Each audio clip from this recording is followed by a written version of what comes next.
Hello everyone, good morning. আশা করছি তোমরা যে যেখানে আছো প্রত্যেকেই খুব ভালো আছো আর সুস্থ আছো। আমার আজ আরও একটি নতুন ব্লগে তোমাদের সকলকে জানাই অনেক অনেক ওয়েলকাম আর ভালোবাসা। এখন ঘড়ির কাঁটাতে বাজে সকাল 5:45 মতন। আর সকাল সকাল ঘুম থেকে উঠে গেছি, উঠে বাসি ঘরটর ঝাড় দিয়ে চলে আসলাম বাইরের জায়গাটা ঝাড় দিতে। আজকে কিন্তু মাস শেষ, কালকে তো পয়লা বৈশাখ। তো আমাদেরকে কিন্তু আজকের দিনটাকে বলা হয় সংক্রান্তি। তো সংক্রান্তি উপলক্ষে যে সমস্ত কাজকর্মগুলো করতে হয় সেগুলো তো করতেই হবে। তবে জানো তো, কাজকর্মগুলো সকাল সকাল করলে বেশ ভালো লাগে। এমনিতেও কিন্তু আজকে বেশ কয়েকটা দিন ধরে কিন্তু আমাদের এখানে বেশ গরম শুরু হয়ে গেছে। আর গরমের জন্য আমাদের কিন্তু একটু সকালে উঠলে কাজগুলো কিন্তু অনেকটা সহজে করে নেওয়া যায়। এই যে বাইরের জায়গাটা ভালো করে কিন্তু টুকটুক করে ঝাড় দিয়ে নিচ্ছিলাম। আর ভেবেছিলাম কি বলতো, গোবর দিয়ে না এই যে বাইরের জায়গাটা একটু লেপে দেব, কিন্তু জানো তো গোবর আর পাইনি। আসলে বাড়িঘরগুলো গোবর দিয়ে একটু মুছে নিলে না বেশ ভালো লাগে, তবে আমার তো সেরকম জায়গাও নেই। ভেবেছিলাম সামনের জায়গাটা একটু গোবর দিয়ে লেপে দেব, তো পাইনি। আর কি করবো বলো তো। তো এমনিতে এখন ঝাড় দিয়ে নিচ্ছি আর একটু জল ছিটিয়ে দেবো আর কি। আমার এখানে আগে বেশ গোবর পাওয়া যেত, 4-5টা খালি মাঠ, ওখানে গরু আসতো। এখন কিন্তু সেরকম গরু টরু আসে না আর কি, তো পাওয়াও যায় না। আর অল্প স্বল্প পাওয়া গেলেও না ওই যে অন্য সবাই নিয়ে চলে যায় আর কি, আমার জন্য কি পড়ে থাকবে। তো যাই হোক, এখন দেখো বাইরের জায়গাটা ভালো করে ঝাড় দিয়ে নিয়েছিলাম। দেখবে কোনো একটা ওকেশান বা কোনো একটা কিছু যদি থাকে তাহলে দেখবে রাতেবেলা একদম ঘুম হয় না। আমারও না আজকে বেশ কয়েকটা দিন ধরে রাতেবেলা একদমই ঘুম হচ্ছিল না। একদমই কি বলতো, রাত 1টা 2টো বেজে যায়, একদম ঘুম আসছে না, জানি না কেন। আসলে নানা রকমের চিন্তা মাথার মধ্যে ঘুরপাক খায়। তারপরে একা সংসার, সমস্ত কাজগুলো টাইমের মধ্যে করতে পারবো কি। সংসারের মঙ্গলের জন্য আমাদের অনেক সময় ছোট ছোট অনেক নিয়ম পালন করতে হয়। এবার ভেবেছিলাম কোনো কিছু করব না, জানো তো বরকেও বলেছি, কারণ আমি একা একা না সমস্ত দিকগুলো সামলাতে অনেকটা কষ্ট হয়ে যায়। আসলে ওই যে 10-15 মিনিটের ভিডিওর মধ্যে কিন্তু সমস্ত বাড়ির কাজকর্ম, তারপর অনেক কিছু আছে যেগুলো তোমাদের সাথে আমি শেয়ার করতে পারি না। আর এটুকু সময়ের মধ্যে সমস্ত কিছু দেখানোও সম্ভব হয় না। তবে যাই হোক, এদিকে কিন্তু বাইরের জায়গাটা ঝাড় দিয়ে আর গাছের মধ্যে একটু জল দিয়ে দিয়েছি। বললাম তো দুপুরবেলা এত গরম দেয়, আর সাথে গাছগুলো না একদমই জল নেই, গাছের গোড়াগুলো একদমই খটখটে হয়ে আছে। তো সকাল সকাল একটু জল দিয়ে দিয়েছি। আর এখন চলে আসলাম ঘরে, আর ঘরটাকেও গুছিয়ে নেব। ছেলে কিন্তু ঘুমাচ্ছে, ওর তো স্কুল ছুটি আজকে আর কালকে। তো দেখো এদিকে আমি কি বলতো, ঘরটাকে এখন গুছিয়ে নেব, কারণ ছেলে উঠে পড়লে ওকে একটু সময় দিতে হবে, কারণ একার সংসার ওকে কার কাছে বা দেব। আর যাই হোক, এদিকে দেখো বিছানা তো সুন্দর করে গুছিয়ে নিয়েছি। ঘরের জিনিসগুলো একটু গুছিয়ে রাখলে না দেখতেও কিন্তু বেশ ভালো লাগে। ঘর আমাদের যেরকমই হোক না কেন, কোনো একটা ওকেশান বা কোনো কিছু পুজো পার্বণে যদি ঘর দুয়ারগুলো পরিষ্কার গোছানো থাকে বেশ ভালো লাগে। তবে আজকে বাড়িতে আবার পুজো করব, পুজো করতেও কিন্তু বেশ খানিকটা সময় লাগবে।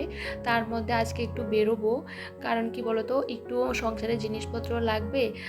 বাচ্চার জন্য এখনও কিছু কিনিনি আর কি। আসলে বাড়ির সামনে দোকান আছে, সেরকম বেরোনো হচ্ছে না। ওই যে বললাম, ইচ্ছে করে না জানো তো বেরোতে। আর সে কারণে ভাবলাম না, একবারে বেরোবো বিকেলে, সংসারের জিনিসপত্র নিয়ে আসবো, আর টুকিটাকি যে জিনিসগুলো দরকার সেগুলোও নিয়ে আসবো। তো যাই হোক, এদিকে ছেলেও উঠে পড়েছে, ওকে কিন্তু ব্রাশটা হাতে দিয়ে দিলাম, আর ও কিন্তু ব্রাশ করছিল। তো আমি ভাবলাম চলো বিছানাটা গুছিয়ে নিই। আসলে কি বলতো, এই সমস্ত কাজকর্মগুলো করে তারপরে চানটা করে পুজো দেব, কারণ এই কাজকর্মগুলো রেখে না ওই যে চানটা করে পুজো দিতেও ভালো লাগে না। ঘর দুয়ারগুলো অগোছালো লাগলে না কেমন একটা লাগে। তো ভাবলাম যে সকাল সকাল ঘুম থেকে উঠে আগে বাইরের কাজগুলো সেরে নিই, তারপরে ঘর দুয়ারগুলো পরিষ্কার করে গুছিয়ে নেব, তারপরে ঘর টরগুলো মুছে নেব। তো এই যে খাটটা না আমাকে রোজ দিনই মুছতে হয়, ভাবি যে আজকে মুছবো না, কিন্তু না মুছলেও ভালো লাগে না। এত ধুলো ঢুকে থাকে চারপাশটা, আর একদম চোখের সামনে কেমন একটা লাগে।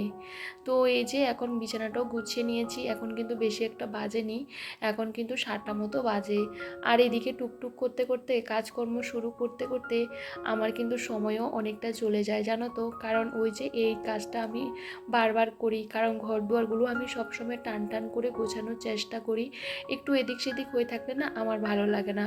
আমি যখন ঘুম থেকে উঠেছি তখন যদি আমি কাজগুলো শুরু করতাম বা কোনো রকম করে নিতাম, এতক্ষণে আমার পুজোও হয়ে যেত। কারণ আমি না কোনো রকমভাবে কাজ করতে একদমই পছন্দ করি না। আমি যে কাজটা করি ভালোভাবে গুছিয়ে পরিপাটি করে করার চেষ্টা করি। তো যাই হোক, এদিকে ঘরের প্রত্যেকটা জিনিস এক এক করে গুছিয়ে নিচ্ছি।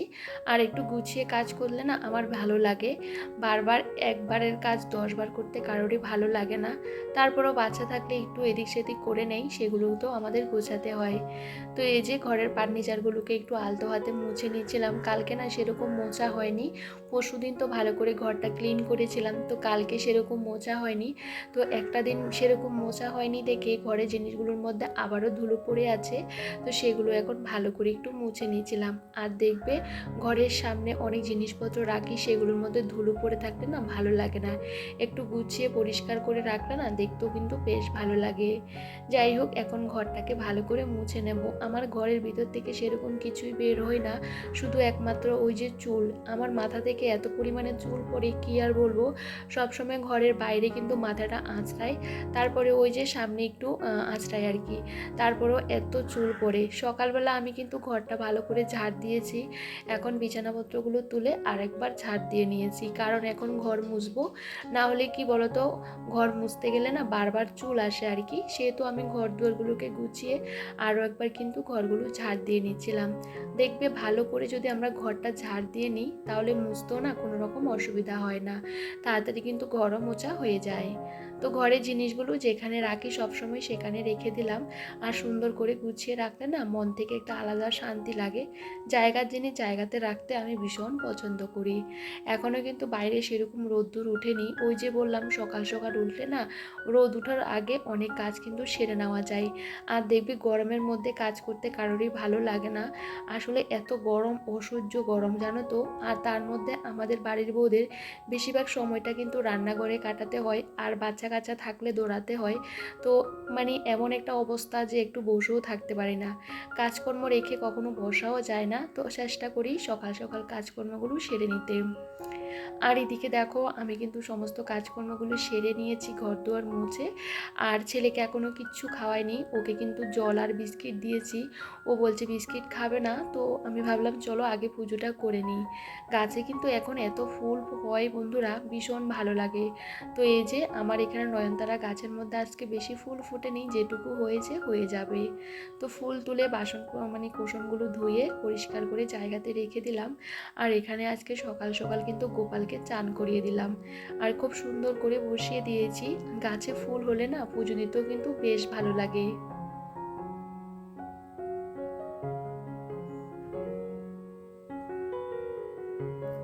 আর এখন দেখো পুজোর জায়গাটা খুব সুন্দর করে সাজিয়ে দিয়েছি।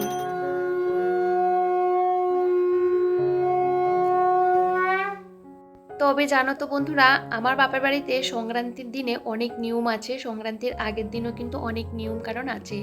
কিন্তু শ্বশুরবাড়ির নিয়ম কারণগুলো পুরোটা আলাদা। যেহেতু আমি একা থাকি, সব নিয়ম ঠিকঠাক করে আমি করতেও পারি না, অনেক সময় ভুল টুটিও হয়ে যায়। তো যাই হোক, আমার শ্বশুরবাড়িতে আজকের দিনে তিতু খাই, তো সেহেতু এই যে নিম পাতা নিয়ে নিলাম, তো ছেলেকে দিলাম। ছেলে কিছুতেই খাবে না, তো আমি খেয়ে নিয়েছি। ভাবলাম সবজি রান্না করলে ওখানে একটু নিম পাতা দিয়ে দেবো। আসলে ছোট বাচ্চা, বুঝতেই পারো, একদিন খেয়েছিল সেহেতু বুঝতে পেরে গেছে নিম পাতা খেলে তিতো লাগে। তো যাই হোক, সকাল সকাল পুজোটা করে নিয়েছি। এখন চলে আসলাম রান্নাঘরে। ছেলেকে সকাল থেকে কিচ্ছুই খাওয়া দাওয়া করেনি, বিস্কিট দিয়েছি খায়নি। তো ভাবলাম চলো ওর জন্য এভাবে করে আমি পরোটা করে দেবো আর কি। আমার ছেলে না রুটি খেতে ভীষণ পছন্দ করে, তো সবসময় রুটিগুলো এভাবে দিলেও না আমারও ভালো লাগে না। তো ভাবলাম আজকে এভাবে করে ওকে একটু বাটারের মধ্যে ভেজে দেবো।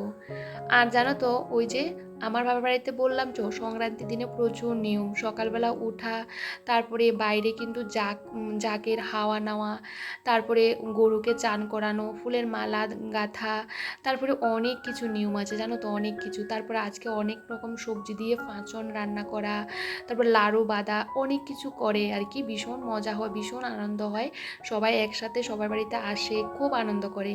যেহেতু আমি এখানে একা থাকি আর শ্বশুরবাড়ির নিয়মগুলো একদমই আলাদা, সেরকম এরকম আমি কিছুই করতে পারি না, ওদের যেটুকু নিয়ম সেটুকুই করার চেষ্টা করি। তবে আমাদের বাপের বাড়িতে যে নিয়মটা আছে ওদের নেই আর কি। তো যাই হোক, এখন যেহেতু আমার বিয়ে হয়ে গেছে, ওদের নিয়ম কিন্তু আমাকে পালন করতে হয়। তো আজকে আমি রান্না করব অনেক রকমের সবজি দিয়ে একটা তরকারি। কালকেও আমরা নিরামিষ খেয়েছি, আজকেও খাবো নিরামিষ। তো দেখো, আজকে কিন্তু আমার শ্বশুরবাড়িতে নিয়ম আছে আম ডাল খাওয়া আর কি। তো আমি না আম ডাল রান্না করব না, রান্না করব হচ্ছে টক ডাল, সাথে দিয়ে দেব টমেটো। যেহেতু আম নেই, আমার বাড়ির সামনে না আম পাইনি, তো আমি না বাজারেও যেতে পারিনি, সেহেতু আমি এভাবেই খাবো। তো দেখো, নানা রকমের সবজি কেটে নিয়েছি, আর একটু কোমর ভাজি করব ছেলের জন্য, না হলে ও খাইতে চায় না আর কি। তো যাই হোক, ওর জন্য আগে বসিয়ে দিয়েছি, একদিকে ভাতটাও আমি বসিয়ে দিয়েছি। আর আস্তে আস্তে না গরম মানে অনেকটাই লাগছিল, কারণ আস্তে আস্তে বেলা বাড়ছে আর রোদের তেজটা না অনেকটা হয়ে যাচ্ছে। তো ভাবলাম চলো ঝটাপট করে রান্নাবান্নাগুলো সেরে নিই। সকালে যতই তাড়াতাড়ি উঠি না কেন, নানা সংসারের কাজকর্মগুলো সামলাতে সামলাতে দেখবে ঠিকই দেরি হয়ে যায়, এক ফোঁটাও সকাল থেকে বসার সময় পাই না, জানো তো। কাজকর্মের মধ্যে দিয়ে যে কীভাবে সময়টা চলে যায় বুঝতেও পারি না। সকাল থেকে কারোর সাথে কথা বলার সুযোগও আমি পাইনি, আমার বরের সাথেও কথা বলতে পারিনি। তো এই যে ছেলেকে কিন্তু আমি চান করিয়ে দিয়েছি, আর ভাবলাম চলো এদিকে রান্নাবান্নাগুলো করে নিই। আর এই যে নিরামিষ তরকারিটা করছি একদম পূর্ণভাবে আর কি। তো গাছ থেকে না লাউর ডগা কেটেছি আর কোমরের ডগা কেটেছিলাম। তো লাউর ডগা দিইনি, কোমরের ডগা দিয়েছি, সবটা দিইনি, কিছুটা রেখে দিয়েছি। আর একটা ডগা কাটতে গিয়ে এত লম্বা একটা ডগা কেটে নিয়েছি, আর যেখানে অনেকগুলো কড়ি ছিল আর কি। তারপরে ভীষণ খারাপ লাগছিল, জানো তো। কি আর বলবো বলো, বুঝতে পারিনি বা দেখতেও পারিনি। তো যাই হোক, এই যে রান্নাবান্না হয়ে গেছে। তো এটুকু আজকে আমি রান্নাবান্না করেছি, এখন রান্নার জায়গাটা ভালো করে পরিষ্কার করে থালা বাসনগুলো গুছিয়ে রাখবো। তো বন্ধুরা, অনেকক্ষণ বাদে তোমাদের সামনে আসলাম। এখন বাজে 5:30। ভেবেছিলাম একটু আগে আগে বেরোবো, কিন্তু জানো তো প্রচণ্ড পরিমাণে রোদ্দুর আর ভীষণ গরম। দুপুরের পর থেকে তোমাদের সাথে সেরকম কিছু শেয়ার করিনি। যাচ্ছি মার্কেটে, কারণ সংসারের অনেক জিনিসপত্র লাগবে, সাথে ছেলের জন্য ড্রেস নেব।